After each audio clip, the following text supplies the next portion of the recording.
दोस्तों, याद कीजिए वो दौर जब भारतीय क्रिकेट में सचिन तेंदुलकर, राहुल द्रविड़ और सौरव गांगुली को त्रिदेव कहा जाता था। लेकिन उसी दौर में एक ऐसा खिलाड़ी भी था जिसने इन महान खिलाड़ियों से इतर एक अलग ही इतिहास रच डाला था और लिख दी थी भारतीय क्रिकेट की नई इबारत। तो दोस्तों, हम बात कर रहे हैं वीवीएस लक्ष्मण की, जिसकी कोलकाता के ईडन गार्डन में खेली गई पारी को पिछले 5 दशकों की सबसे महानतम पारियों में से एक माना जाता है। फिर भी इस महान खिलाड़ी को किसी भी विश्व कप में एक मैच तक खेलने का मौका नहीं मिल सका। तो आज हम लक्ष्मण के उस नायाब पारी के अलावा उनके जीवन से जुड़े कुछ अनसुने किस्सों के बारे में जानने की कोशिश करेंगे और ये भी जानने की कोशिश करेंगे कि उन्हें विश्व कप टीम में आखिर जगह क्यों नहीं मिल सकी। लेकिन उससे पहले उनके प्रारंभिक जीवन के बारे में जान लेते हैं। दोस्तों, वीवीएस लक्ष्मण का जन्म एक तेलुगु ब्राह्मण परिवार में 1 नवंबर 1974 में हैदराबाद में हुआ था। इनका पूरा नाम वेंगी पुरम्बू वेंकटसाई लक्ष्मण है। हम आपको बता दें कि लक्ष्मण भारत के दूसरे राष्ट्रपति डॉक्टर सर्वपल्ली राधाकृष्णन के पड़पोते हैं। लक्ष्मण के पिता डॉक्टर शांताराम एक पेशे चिकित्सक थे, तो इनकी माता सत्याम्बा भी एक डॉक्टर थी। घर में डॉक्टरी माहौल था। लक्ष्मण के 10वीं क्लास में साइंस सब्जेक्ट में 98% मार्क्स आए थे। ऐसे में लक्ष्मण के माता पिता भी चाहते थे कि लक्ष्मण भी एक प्रसिद्ध डॉक्टर बने, लेकिन लक्ष्मण के मन में क्रिकेटर बनने का सपना हिलोरे मार रहा था। इसलिए वो स्कूली क्रिकेट में लगातार हिस्सा लेते रहे।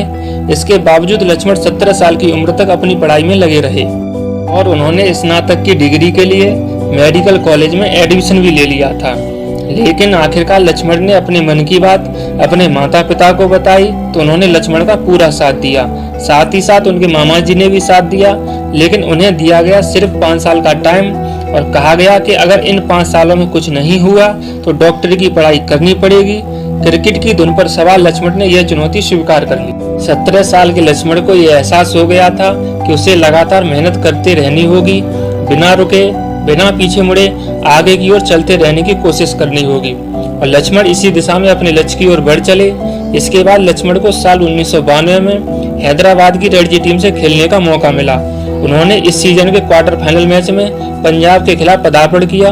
उन्होंने इस मैच की पहली पारी में 17 और दूसरी पारी में 47 रन बनाए। इसके बाद अगले सीजन में उन्हें केवल एक मैच खेलने का मौका मिला, लेकिन इसके बाद अगले सीजन में लक्ष्मण ने 5 मैचों में 76 की औसत से 532 रन बनाकर जोरदार वापसी की।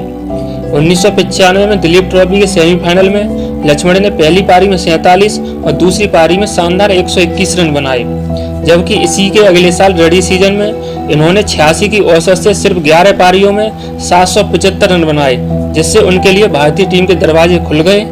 आखिरकार लक्ष्मण को साल 1996 में दक्षिण अफ्रीका के खिलाफ टेस्ट सीरीज में भारतीय टीम की कैप पहनने का गौरव हासिल हुआ।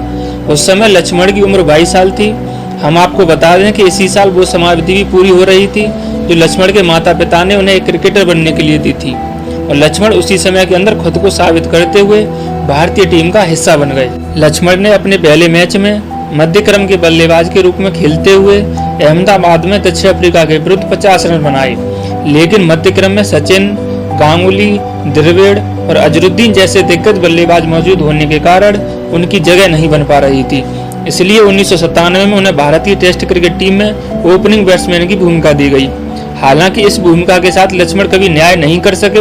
हालांकि उन्होंने बतौर सलामी बल्लेबाज भी कुछ अच्छी पारियां खेली। सिडनी में ऑस्ट्रेलिया के विरुद्ध 167 रन बनाने के बाद वे मीडिया की सुर्खियों में आ गए। यह भारत के लिए विदेशी धरती पर बहुत बड़ी उपलब्धि थी।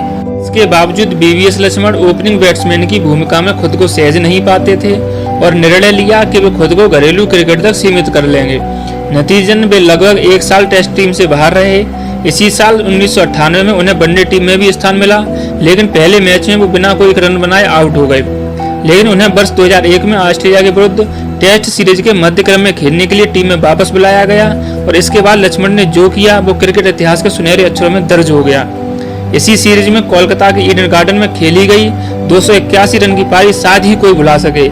टॉस जीतकर पहले बल्लेबाजी करते हुए ऑस्ट्रेलिया ने 445 रन बनाए, मगर भारत 171 पर ऑल आउट हो गया। ऑस्ट्रेलियाई टीम ने भारत को फॉलोऑन दिया।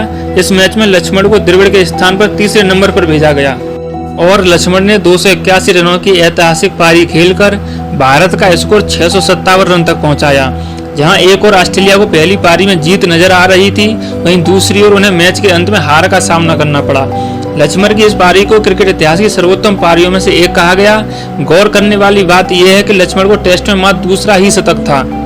इस पारी के बारे में लक्ष्मण ने अपनी किताब 281 एंड बियॉन्ड में लिखा है कि मेरी उस पारी के बाद टीम इंडिया को इस बात पर विश्वास होना शुरू हो गया कि चाहे हम किसी भी परिस्थिति में हों, हम मैच में वापसी कर सकते हैं। हमने वहां से एक बात सीखी कि जब तक आखिरी विकेट या आखिरी रन नहीं बन जाता, तब तक हम अपनी उम्मीद नहीं छोड़ेंगे।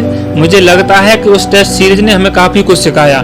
इसने हमें आक्रामक रवैया सिखाया कि हम दुनिया में किसी भी टीम के खिलाफ अच्छा कर सकते हैं। इस पारी के बाद लक्ष्मण भारतीय टीम का एक जरूरी हिस्सा बन गए।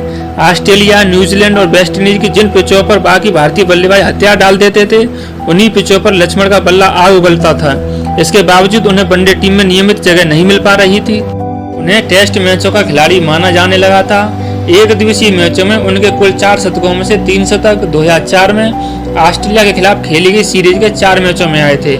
एक रोचक बात यह है कि 220 अंतर्राष्ट्रीय मैच खेलने वाले इस बल्लेबाज ने कभी विश्व कप नहीं खेला। हालांकि साल 2003 में खेले गए विश्व कप के लिए लक्ष्मण भारतीय टीम में चुने जाने के हकदार थे, लेकिन आखिरी समय में उनका नाम वर्ल्ड कप टीम से हटा लिया गया। इस बात से लक्ष्मण बहुत खफा हुए थे, जिसके बारे में उन्होंने अपनी किताब में विस्तार से चर्चा की है। उन्होंने बताया कि किस तरह भारतीय टीम ने उनके न चुने जाने के कारण उनके टीम इंडिया के कोच जॉन राइट के साथ रिश्ते खराब हुए थे। लक्ष्मण ने कहा था कि वह मेरे कैरियर का सबसे निराशाजनक दौर था। मैंने वर्ल्ड कप के पहले न्यूजीलैंड और वेस्ट इंडीज के खिलाफ उन्हीं की सरजमीन पर वनडे क्रिकेट खेली थी और वेस्ट इंडीज के खिलाफ मैंने सबसे ज्यादा रन भी बनाए थे। लेकिन न्यूजीलैंड के खिलाफ मैंने शुरुआती वनडे मैचों में कुछ कम रन क्या बनाए कि मुझे साइडलाइन कर दिया गया और दिनेश मोगिया को बुला लिया गया। इसके बाद मुझे वर्ल्ड कप में कभी मौका नहीं मिला और इस तरह लक्ष्मण का विश्व कप खेलने का सपना टूट गया। वर्ल्ड कप टीम का हिस्सा न बनने की वजह से लक्ष्मण को इतना ज्यादा दुख हुआ था कि उन्होंने क्रिकेट छोड़ने का मन बना लिया था, लेकिन उन्होंने अपने मित्रों और शुभचिंतकों के कहने पर क्रिकेट खेलना जारी रखा। साल 2004 से 2006 तक बीवीएस लक्ष्मण का कैरियर ग्राफ बहुत अच्छा नहीं रहा, लेकिन यह बीवीएस लक्ष्मण ही थे जिन्होंने दिसंबर 2005 में श्रीलंका के विरुद्ध शानदार शतक लगाकर भारत को जीत दिलाई थी। जून 2006 में उन्होंने वेस्ट इंडीज के विरुद्ध शतक बनाकर भारत को एक बार फिर संकट से उबार लिया था। 2007 में बीवीएस लक्ष्मण ने शानदार प्रदर्शन करते हुए इंग्लैंड तथा पाकिस्तान के विरुद्ध बेहतरीन परफॉर्मेंस दी, जबकि जनवरी 2008 में उन्होंने ऑस्ट्रेलिया के विरुद्ध शतक जड़ा। कौन भूल सकता है साल 2010 का ऑस्ट्रेलिया दौरा, जब चोटिल होने के बाद भी लक्ष्मण ने भारत को जीत दिला दी थी। कहा जाता है कि अगर उन्हें बिस्तर से उठाकर भी ऑस्ट्रेलिया के खिलाफ बल्लेबाजी करने को उतार दिया जाए तो वो तब भी ऑस्ट्रेलिया के खिलाफ शतक ठोक सकते हैं। इसलिए उन्हें वेरी स्पेशल लक्ष्मण कहा जाने लगा। लक्ष्मण ने 134 टेस्ट मैचों की 225 पारियों में 34 बार नाबाद रहते हुए 8781 रन बनाए। इस दौरान उन्होंने 49.37 के स्ट्राइक रेट के साथ 17 शतक और 56 अर्धशतक भी जड़े। वहीं वनडे में 86 मैचों में लक्ष्मण ने 7 बार नाबाद रहते हुए 71.23 के स्ट्राइक रेट के साथ 2338 रन बनाए। इस दौरान उन्होंने 10 अर्धशतक और 6 शतक जड़े। जनवरी 2012 को लक्ष्मण ने ऑस्ट्रेलिया के खिलाफ अपना आखिरी अंतर्राष्ट्रीय मैच खेला था। इस मैच के साथ ही उन्होंने अंतर्राष्ट्रीय क्रिकेट को अलविदा कह दिया। संन्यास लेने के बाद लक्ष्मण क्रिकेट से जुड़े हुए हैं और क्रिकेट विश्लेषक और क्रिकेट कमेंटेटर की भूमिका निभा रहे हैं। क्रिकेट प्रेमियों को लक्ष्मण का कमेंट्री करने का हैदराबादी अंदाज खूब अच्छा लगता है। हमारा चैनल लक्ष्मण के उज्जवल भविष्य की कामना करता है।